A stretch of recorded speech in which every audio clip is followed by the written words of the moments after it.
what kind of a recovery we need. The first recovery is the fiscal space. So these are all my suggestions to improve the fiscal space in the Indian economy, and whatever the package they announce. Of course, uh, this is the summary of the suggestions that how to increase the fiscal space and take care of the economy. Now, let me move on to the what you call uh, mm, this. Uh, Let me move on to this MSME sector. See, there are some 3 points which I would like to talk about. Of course, I just would like to talk about not only MSME sector in which there are some labor issues and there are some migration issues and so on and so on and so forth. Now, of course, most of you know that, but I have statistics for India. It will be boring, but uh, the thing is that uh, when I talk about what you say the MSME sector, later on I'll take the employment situation and what to be done. The first and foremost is that the medium, small, and micro enterprises. When you talk about MSME, it requires a multi-pronged effort. What are those multi-pronged? The first one is the government's first priority should be to pay the large amount of accumulated arrears to the MSME. Reportedly, millions and billions of rupees. The government's first priority should pay the large amount of accumulated arrears to MSME. This will be an immediate infusion of the cash and encourage banks to continue finance them. Interest subsidy would also be given to banks to allow them to reduce the cost of credit for the MSME loans. And second point is that the government must provide wage subsidy to MSME sector with at least the micro and small industries as per the definition of the MSME sector. So, from the labor point of view, the wage subsidy should be provided to them at least for another 3 to 4 months, and many of the micros MSMEs they belong to the supply chain of various companies. Let's say auto industry, electronic industry, garment industry, some equipment manufacturer, so on. So the wage subsidy, what I'm trying to say, is a very important measure, the present junction, in the present situation. The wage subsidy could be 50% of the basic wages and DA, not other allowances, or 50 to 75%. It can be progressively reduced. Initially, it could be 100% for the first 2 months, and then could be 75 and 20% in the remaining 3 months or 4 months or 6 months. A kind of a wage subsidy program is necessary to protect the laborers in the MSME sector. The second point. The first point is that push a lot of money. I mean, push a lot of. I'm saying that push a lot of money. I mean, the immediate infusion of cash in the sense that even if you don't give money to support MSME, at least release the accumulated arrears to MSME to survive. Okay, that's my viewpoint. And the second point, wage subsidy I spoke, and third point is it should aggressively provide loans under the Mudra scheme. All of you know that there is a Mudra scheme. Mudra scheme enables entrepreneurs to get loans. It also refinances scheme, and it ranges from 50,000 to a million. And Mudra loans are also going to be very important. Most importantly, many of the micro, small, and industry require working capital. So working capital loans, there is already a credit guarantee fund scheme which provide working capital loan of 10 lakhs. So there is also government. So what I try to say in other words, all the existing credit facilities must be revived on aggressive basis, particularly on Mudra and the credit guarantee, which would provide the uh, working capital. And third, the second point is wage subsidy, and third point is basically it's a loan revival, so that all this MSME will be able to support them, not only MSME, even workers depending on the and other important issues that uh, uh, microfinancial institutions, microfinancial units must be provided loans by NABARD and various commercial banks without insisting on collaterals. This is the time so that the microfinancial units will also provide economic activity in rural areas. And for about 3 months, 4 months, the government should implement the welfare scheme under the Unorganized Workers Social Security Act 2008. I'll come back to that when I'm talking about construction workers. I'll come back to that later when I'm talking about the informal sector. So these are all the message that how to revive the MSME and how to protect the laborers. They are depending on MSME. Next, the great right to work program MGNREG scheme. What I see in the papers that MGNREG scheme is getting implemented only gradually, and several states are suspended, and they are now limping back to normalcy because of this pandemic virus. Nothing going on. So the government in this situation, the government should do three things as well as Havana. First, first and foremost, to clear the wage areas for the last fiscal year. There's quite a lot of wage areas, which you could see the document. The first point is to clear the wage areas for the last fiscal year and send advances of the central SAT to the state government at the same time. The states or finances are dried up. The finance and also the GST arrears must be cleared, and there must be some facility under which the state governments can borrow money from Reserve Bank of India. See, if you look at April 15, the Ministry of Home Affairs order, that basically has given some kind of a liberalization in the rural sector where you have all these economic activities for the revival. This is some order I have seen. And of course, it's very important that agriculture sector is taken care of in terms of marketing and so on and so forth. I'll come back to the agriculture marketing and the lost how the farmers they lost their hope and how to revive the agriculture marketing. That I will come back later. But as of now, I would like to emphasize that non-farm activity in the rural areas, particularly livestock and husbandry, other activities, also must be revived. What I'm trying to say is that apart from farm activity, the non-farm activity in the rural areas have to be revived. If you look at some suggestions, is keeping on coming from the economists that there are thousands of credits that are pending that needs to be cleared by the commercial bank or various kinds of other non-banking financial intermediaries. If this Reserve Bank pump self-liquidity process 50,000 crore to the mutual fund, it must do something for the real sector as well as what we call it as the construction and various other infrastructure projects, and public-private partnership must have should have easy access to credit. Of course, all of you know that construction sector is the biggest non-farm employment activity sector, and that must be revived, and that must get a lot of emphasis.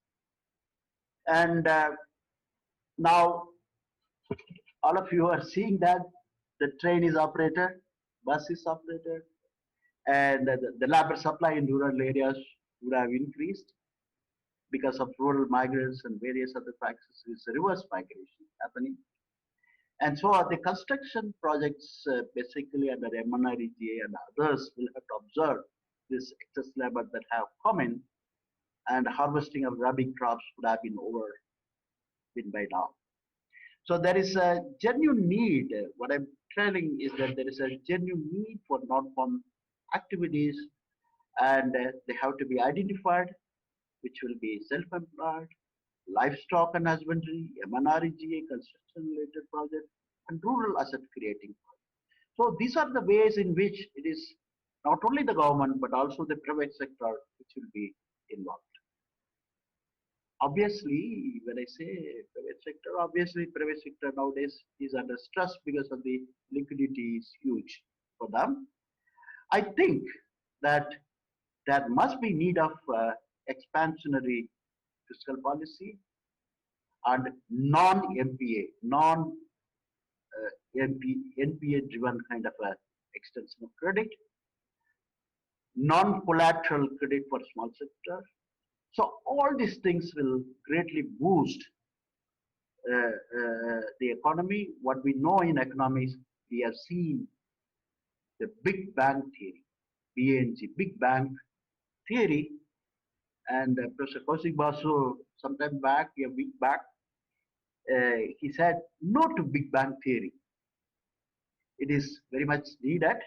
So we require a Big Bang, otherwise the private sector on its own cannot stand. So that is a message that is coming out how to strengthen the MSME sector and how to give priority to the non-farm activities to take care of the the reverse migration. And of course, the need of the hour is we need a Big Bang theory now. And while saying all these things, let me say a few words about this. All of you wonder, and of course, some of the research students sitting here, they'll become a policymakers tomorrow, most of them listening. See, as well as the, what I call I just talk about some informal employment. See, many states basically struggling with informal employment and migration data.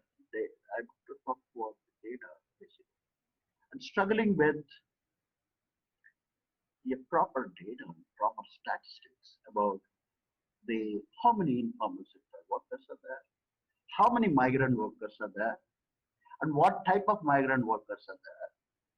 It's a nightmare. So any program, planning, program and monitoring, you need to know the number. How many of you? So in the college, how many students are there?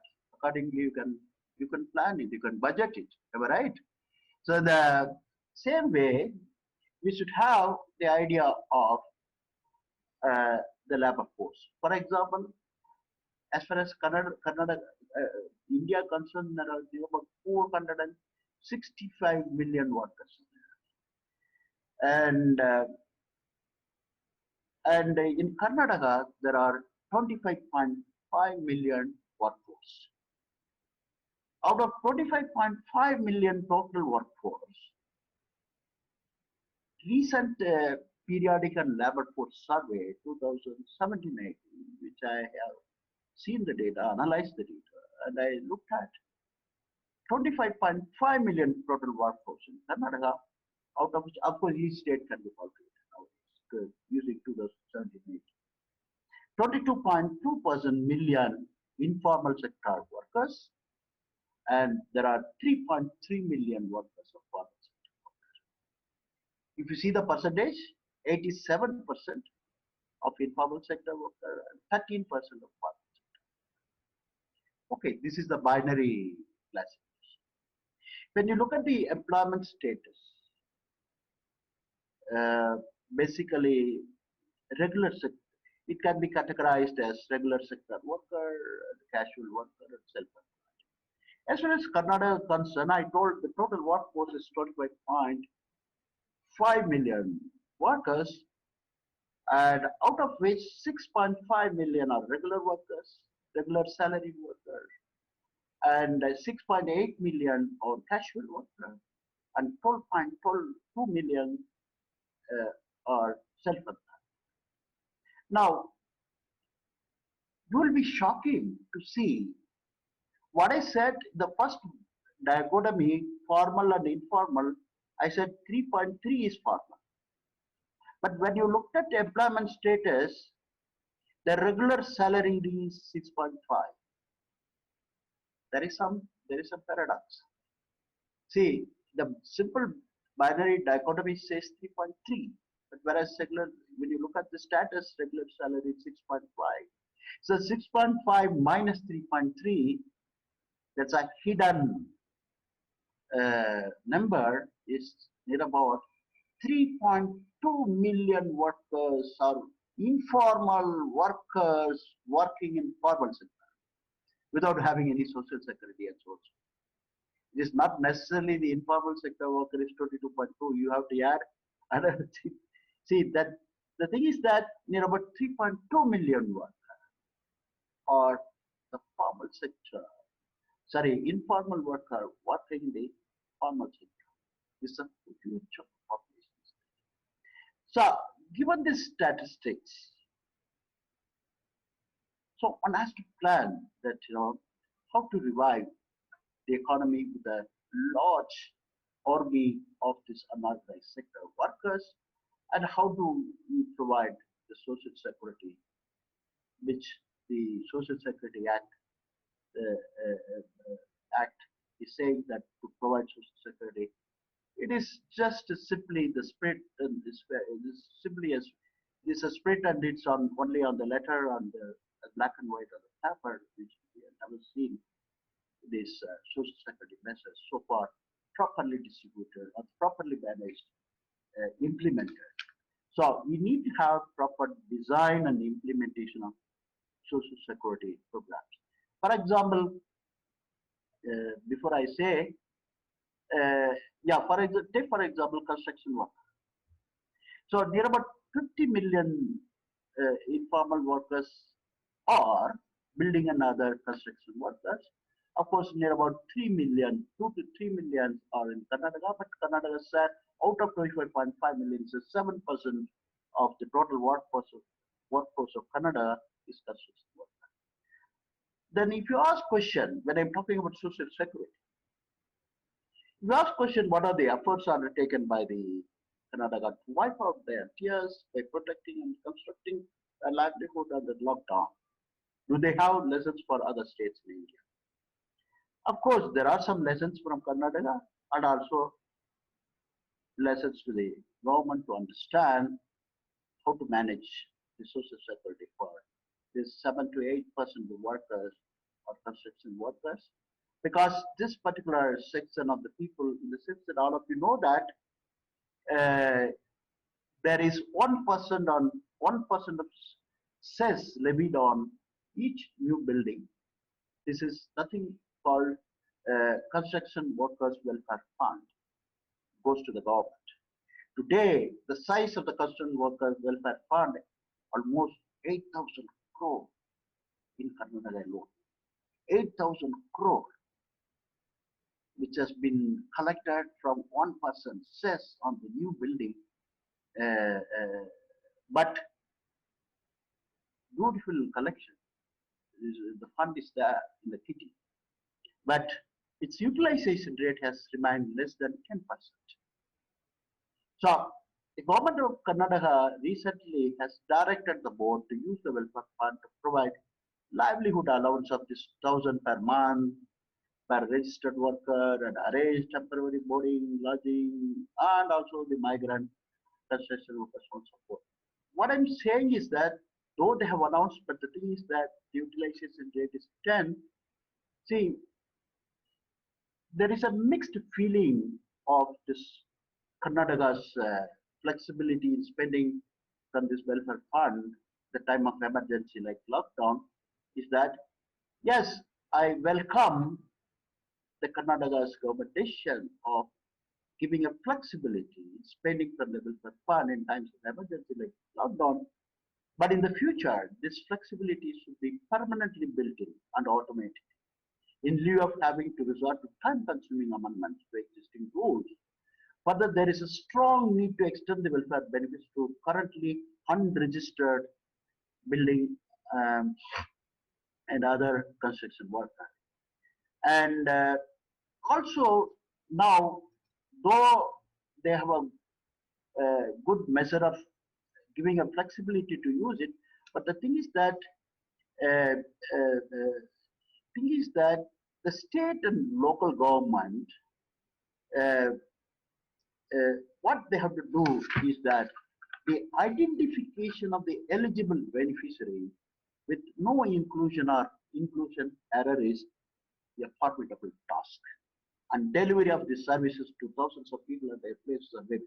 The sense that the registration in the Kannada Welfare Board by the construction worker is almost like some very eager percentage in such a way that how do we the challenge for the state and the local government is the identification of the eligible beneficiary and no inclusion or exclusion error is formidable task, because what I could see is that with the falling revenues for the government budgetary support to the livelihood security for the millions of non-building and other construction workers on a daily basis and for a longer period is unmanageable.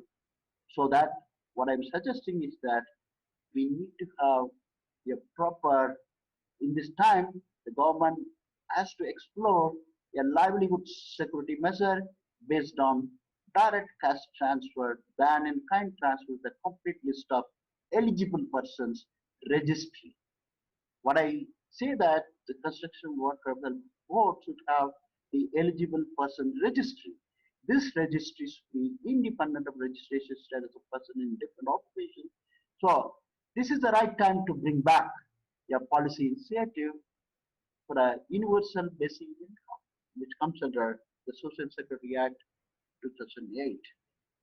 And while saying this, when you talk about migration, what is that? Migration, of course, is now all the people they are going reverse migration is happening. But the thing is that why the government is struggling. That's what we all sit at home and watching TV and reading papers and so on and so forth. The problem is that sometimes the data is very important. Most of the people they think that the number is a number, but number has a life, and number is for the better governance. If you have a number, you should know how to plan. See, basically, when you talk about migration, as of now, of course, a lot of money is pumping now, and the government is trying to pump now. Yesterday, Honorable Prime Minister was saying 20 lakh crore, and Honorable Finance Minister is going to give a talk how to use that money around 4 o'clock this evening. But nevertheless, the government needs way back, because this kind of there was no importance to statistics. That's a problem in our country. So over a period of time, the importance to statistics is deteriorating. And then way back, the National Sample Survey has come out with uh, the special migration survey in 2007 and 2007-8. After that, we don't have information. Otherwise, 2011, most of the research use migration table. But after that, unit level data, individual level information. It's a huge sample survey was happened. 2007-8, a special exclusive migration survey. After that, we don't know the status of migrants. And even if those migration survey is there, mostly they talk about long-term permanent migration. They have a definition and so on and so forth. But in India, but this is the need of the world. Of course, I'm very happy that the government of Karnataka is going to conduct a quick migration survey. And also the UP government also announced that there is a separate app with the help of UNDP recently. They have announced and they want to go for it. Because we are all keeping on crying that we need a migration data, otherwise you can't plan and you can't really save the migrants. So while saying that, uh, uh, government should keep it in mind the different categories of migrants. Migrant is not a migrant. So of course there are various issues of remittances, so on and so forth. But anyhow, remittances, there is no question. Nowadays, the remittances has come down like anything else because they're in this pandemic situation.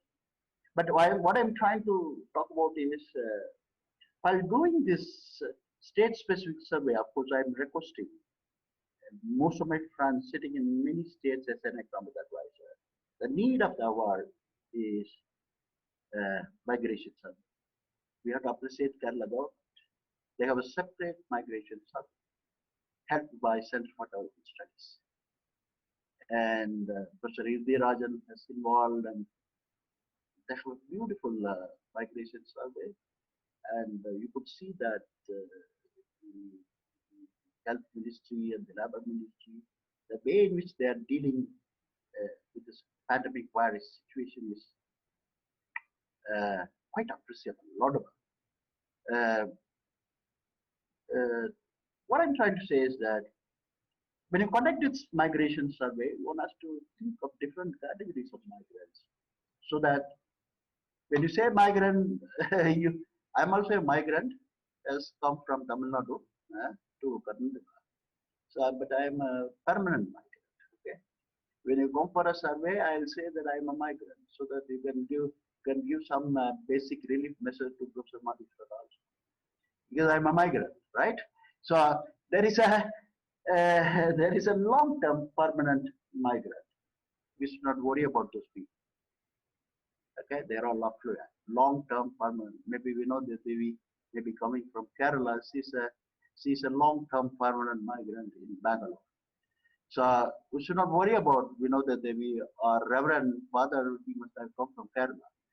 We should not worry about that. Okay, what we have to worry about them is that long-term circular migration, semi-permanent, long-term circular, semi-permanent, and short-term circular, seasonal migration, plus long-term without fixed abode or without any house.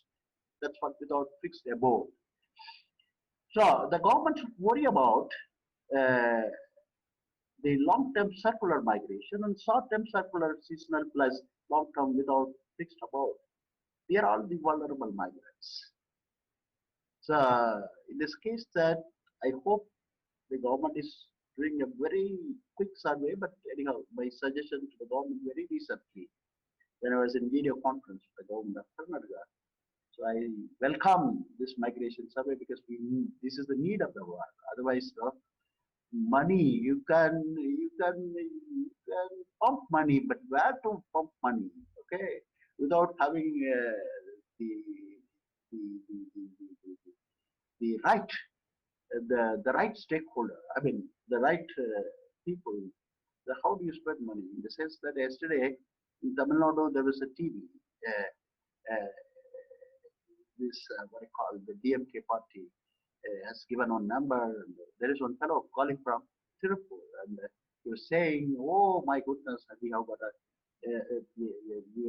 I called this number. I have got a 5 kg rice, this rice, and that rice, and everything." He was telling. But later on, that person who is giving the interview is already having 2 cinema theater. He is giving an interview that I have got a 5 kg rice and this rice and this much of social security measure.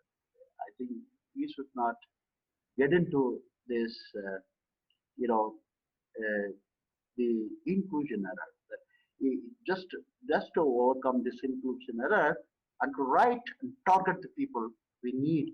The need of the world is the migration survey of each and every state. And otherwise, what will happen is that we know all the problem. Every day we are seeing in TV, the migrants are footloose. What I'm saying is that these people are footloose. This category of workers, not only vulnerable, it's a footloose, which we are seeing all this thing, they are running around and there's no space and also it's vulnerability. But how do we help them? How do we help them? And you just announce money and package, but how do we design and implement the package? I mean, the money which you have, which you have announced as a program. Now, finally, I'll take another 5 to 6 minutes, uh, Vinoda madam. Then, uh, lastly, uh, I just would touch upon the impact of COVID on marketing of agricultural produce.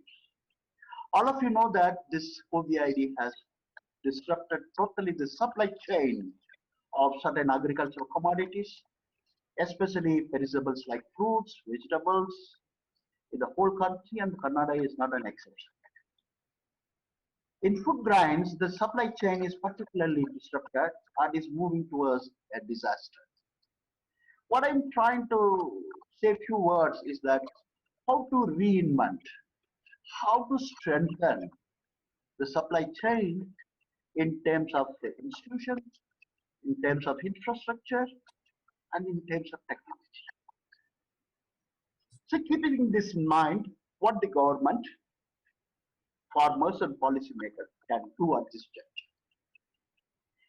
You can see that farmers are fully supported by intervening in whatever manner the market. But for instance, maize and red gram arrivals are in a full swing, and farmers are not getting the minimum support price. This we are trying for a long time. Even this pandemic situation that farmers are not getting a minimum support price. So it is necessary to procure the minimum support price through a multi-agency approach involving National Agricultural Corporation, Marketing Federation of India, that's called NAFED, Food and Civil Supply Corporation, Karnataka Oilseed Growers Federation, and these are all the agencies in such a way that it's working in isolation, but it's a multi-agency approach put together is to take care of the the minimum support price is the need of the hour. Number two, there is a Agri War Cell have been set up in the Department of Agriculture in Government of Karnataka. I don't know about the other state. The State University, Agriculture University, and the Department of Agriculture, they set up Agri War Cell. What is this cell? The cell is marketing effort to link farmer to market. But it is a too small effort. What I'm trying is that I told already to our government, please scale up this and continue the cell with a helpline cell during this pandemic situation or after post-COVID as well. Then a few farmer producer companies and some individual farmers are making efforts to sell their produce directly in cities, taking the help of some organizations such as Association of Flat Owners. The Bangaloreans knows that Association of Flat Owners. With the help of Association of Flat Owners, of course, some of the farm producer companies, some individual farmers are making effort to sell their produce. It's a very good idea. It is ideal if the ward committee constituted by the Bangalore City Corporation comes forward and support the farmers organization like this so that the farmer can see the light of the day. And also there are some, they are running around with a lot of loans and particularly they should be allowed the APMC. See the pledge loan facility at the APMCs are implemented in latter and split and supported by the bank so that farmers can pledge their produce and avail the pledge loan. There are some issues how to raise the loans for the farmers in the sense that support the farmers to keep their produce in warehouse so that they can raise loans against the warehouse receipt. They can have a warehouse receipt and raise the loan. And also there is a reverse migration. I told already there should be a gainful employment, the MNREGs should be strengthened. And very importantly,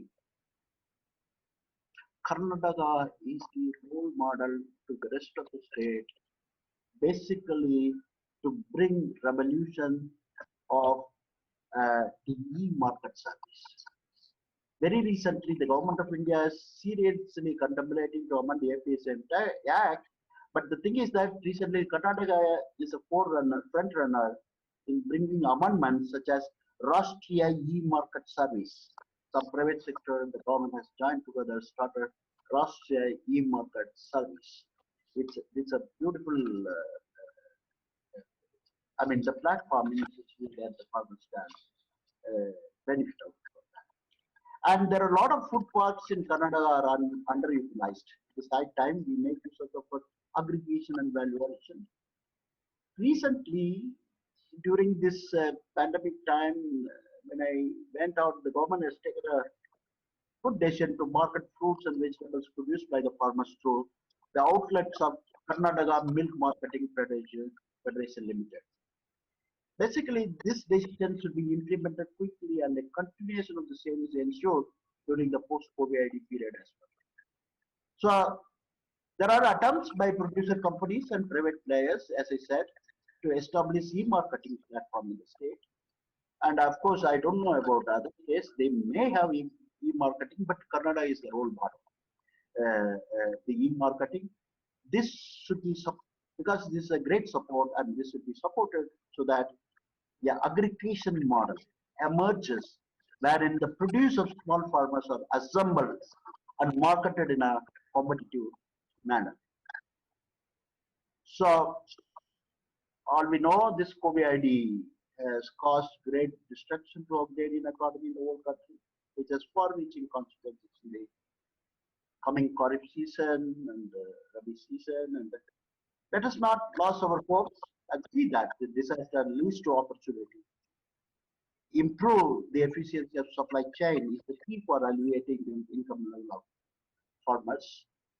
So, with this note, I thank Professor Edward for requesting me to do this talk, and I thank Reverend Fathers. They are listening me, and Vinod Devi was given a very, uh, very humble introduction about me, and thank you very much. That now I have another 5 to 10 minutes, then I have to rush to the other meeting. Thank you very much, Edward. Thank you very much, Father and Vinod. And thank you very much for the participants who are listening me. These are all my straight thoughts about the economy. Okay, thank you very much. Thankfulness is the beginning of gratitude. So I would like to extend my heartfelt thanks to Dr. Madheshwaran, a director, Institute of Social and Economic Change, who in spite of his busy schedule accepted our invitation and enlightened us in the topic of impact of COVID-19 on Indian economy. Hope we all get a clear idea about the current situation of Indian economy, how well the government is prepared, and what we have to do where we are lagging. Thank you so much, sir, for this wonderful informative session. Thank you, sir. I would like to take this opportunity to thank the leader of our management, Reverend Father Joseph PD, Principal, Christy Jayanti College, our Vice Principal, Augustine Church, for giving us the constant support and encouragement which helped us to arrange this program. Thank you, Fathers. The leader behind this particular webinar is Dr. Aloysius Edward, Dean, Faculty of Commerce and Management of Christy Jayanti College. His continuous encouragement and support from the inception of this webinar make it happen. Thank you so much, sir, for giving this opportunity to arrange this program. Thank you, sir. And my special thanks goes to all the participants from different states who I hope you all enjoyed well. It is a quite informative session. Think we all prepared for the current crisis. Stay safe. Best wishes. Thank you. Thank you. Thank you. Bye-bye to everybody.